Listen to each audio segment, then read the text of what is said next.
Hey everybody, welcome to Bish's RV. Josh the RV Nerd here with some serious updates on what is the most popular couples model they've ever made, the 243RBS. And it's kind of, I'm calling it old dog learning new tricks kind of situation. So this has been a very popular model, but what they kind of did here is they expanded the kitchen countertop, and it used to have like this little elevated breakfast bar, but it always had a sofa and a dinette. So it was weird that it had like two dining spaces. Well, they just expanded the countertop space, because when is more countertop space or more storage ever the wrong answer?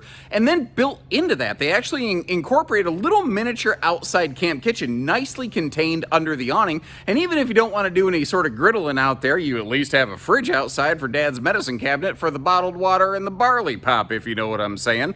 And they've tweaked a couple other things. I love the new look. It feels far more defined and sharper than it ever used to, both inside and out. And they've done a really interesting thing with the sofa, where it's not a jackknife exactly, it is a true bifold, which is a different kind of thing, and it sort of creates a little bit of like, you could kick your feet up in lounge space, or you could maybe sleep a little kid on it. I don't know. I'd be very curious to know what you think about that. They've stuck with that cool multicolor outside party lighting, which you can just set to one hard specific color, or you can make it do fun things like we're looking at here today. And the thing is, this is very towable. It tops out fully max load at only 7,100 pounds. It's not even 29 foot long, so a nice, comfortable chunk less than 30 feet.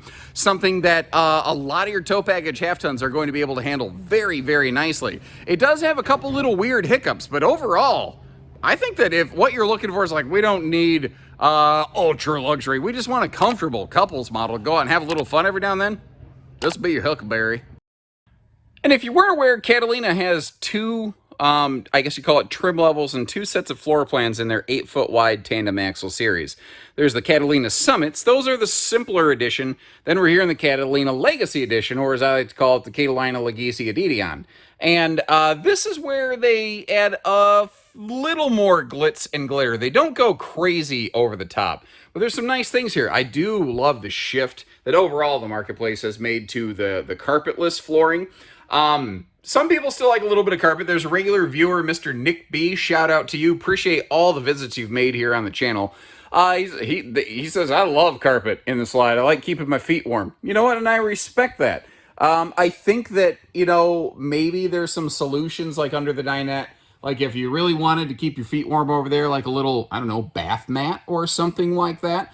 Could help keep your toes, you know, a little bit warmer there. I actually do that in my bathroom at home. A little bit of a overshared and insight into my life, but, you know, when I sit down on the toilet at home, we have tile floor in my bathroom, and my feet get cold. I don't know that my circulation's all that great. So I can actually reach over with my toes to the shower and slide the shower, you know, water mat over and keep my feet warm. Very handy if you're going to be there a while. A little life hack from Uncle Josh. Now down here, remember, they got rid of the two stools and like little dining bar, and they just fully extended the countertop and added more cabinet storage and more prep space. I like it. I love where those power outlets are located. You can see the little control box up there. It does have physical switches for the lights and awnings and everything, but if you want to, you can hook them up to your phone and go Bluetoothy, which is kind of nice.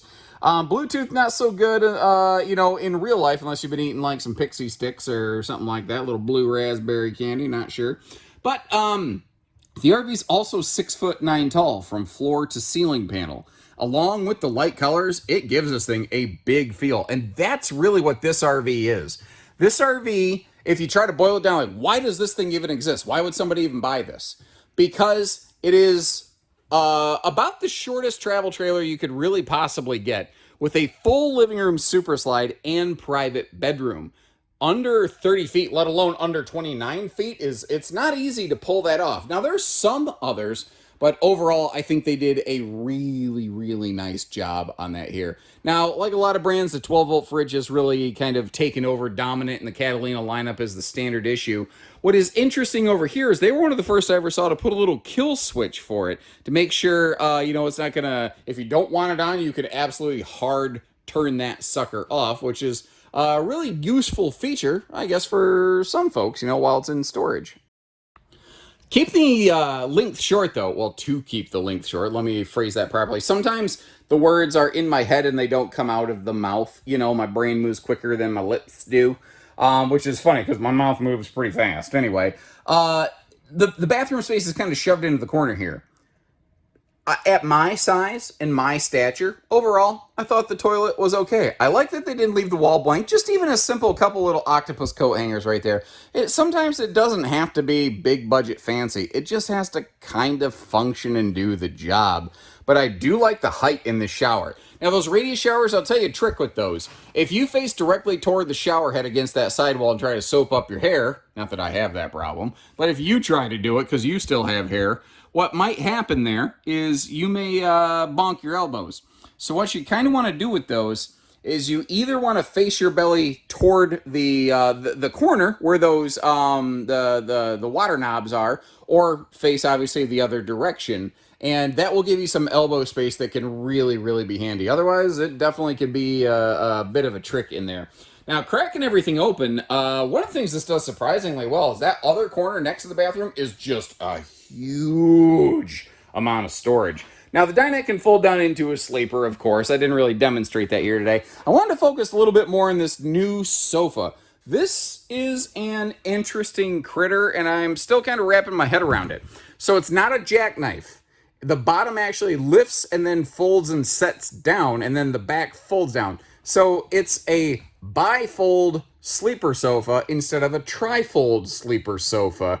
But you could also, like, you could leave the back cushions on there if you wanted, and you could sort of use it if you wanted to, like a little bit of a sort of like lounge space if you wanted. What I'm wondering is if that might really help when, if you do choose to add a TV to this RV, I would definitely mount a swing arm for it and make that thing pivot over toward the sofa. And maybe the fact that you can really kind of lounge and stretch and half lay down, I don't know, maybe that'll help with the whole TV viewing thing. Maybe not, I'm not sure.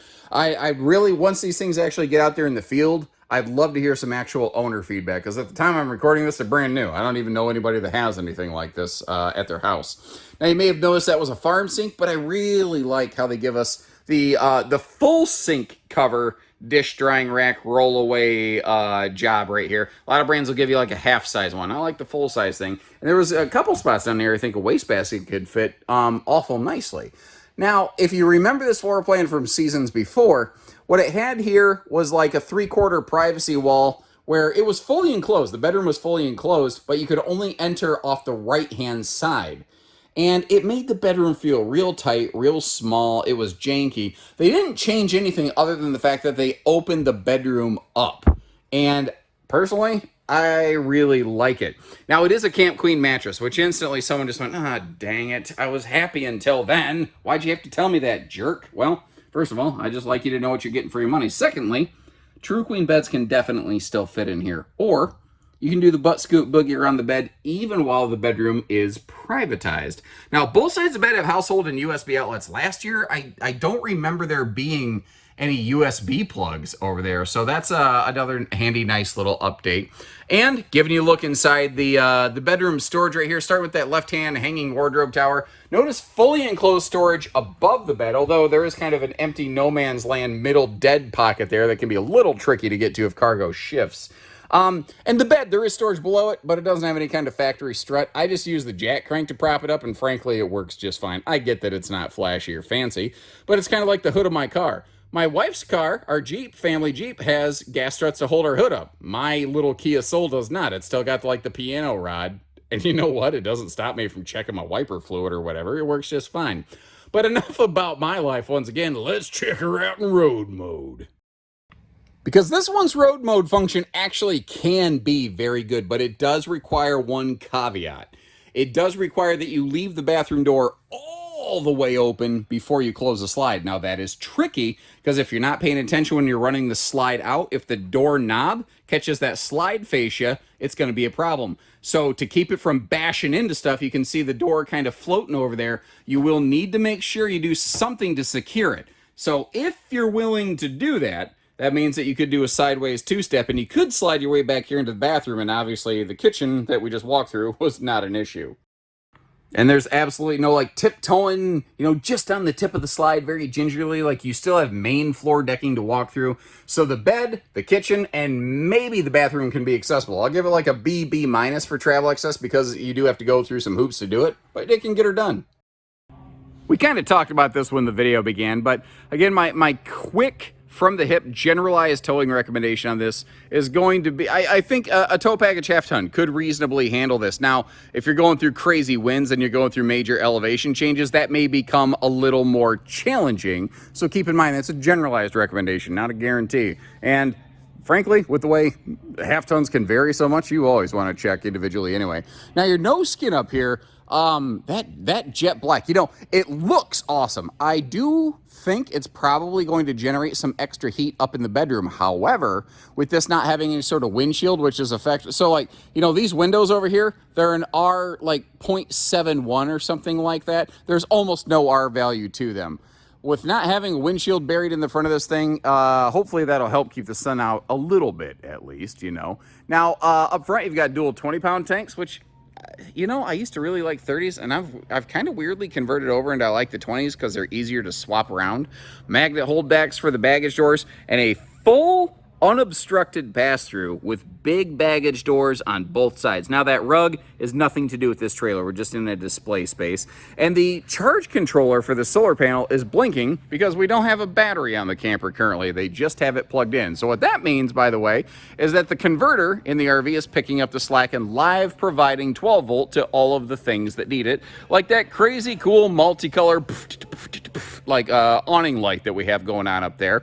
And if you're not so much into the strobe effect, well, you don't have to stroke out. It doesn't have to be a strobe effect. That's just a thing that these do have the ability to do. Good size awning on that. And notice how it very cleanly clears the entry door. The door's far enough in the middle of the RV that generally speaking, even on a bit of a rainy day, you're not going to get spritzed in the face, which is a nice little thing. The little outside camp kitchen is another interesting update that they've added here for the 24 season because, again, they did bulk up on the counter space inside, and that left them a chunk of space to play with outdoors. There is a high-pressure cold water sprayer port next to that as well. And you can see how they've gone with the safety rail, you know, entry handle there for MORRIDE, which is becoming very popular, but probably for good reason because it's nice and long. It really extends out further. Now, they have stuck with a little bit nicer sound system than you typically find in a stick and tin camper. The speakers are up nice and high, so the neighbors are really going to enjoy that more than likely.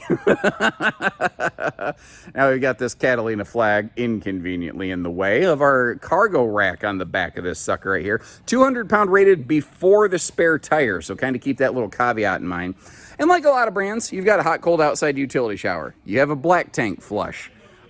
You also have a cleat for the outside shower out here to actually be at roughly head level, so you can actually outside shower with the outside shower.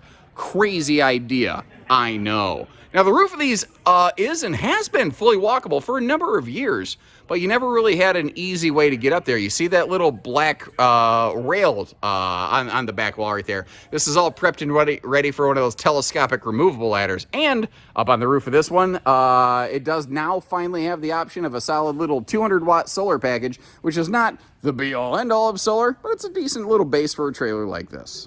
Whew. So, at the time I'm recording this, this is day 3 of an entire month-long recordathon, and in 3 days I've already clipped, I don't know, well over 20 videos, and I'm woo at this point. So if I seem a little weirder than normal, that would be why. But enough about me. Check the link in the video description. You can see where we have one of these parked and what we're asking on a given day, or scan the QR code if you're just watching off TV. Use your phone to do that. And you can check for pricing and availability, whether you're curious or whether you're serious. No need to fork over your grandmother's blood type or your password security word, like what was your first car and what was your dog's name. Totally unrelated, by the way. What was your first car and your dog's name? And what are those 3 wacky digits on the back of your credit card? Leave me a comment and let me know. Actually, don't do that. If I don't say don't do that, somebody inevitably will, and I'll have to delete the comment for your benefit, but never mind. Sometimes I get myself in trouble that way. Until next time, take care, stay safe, have fun, and happy camping, everyone.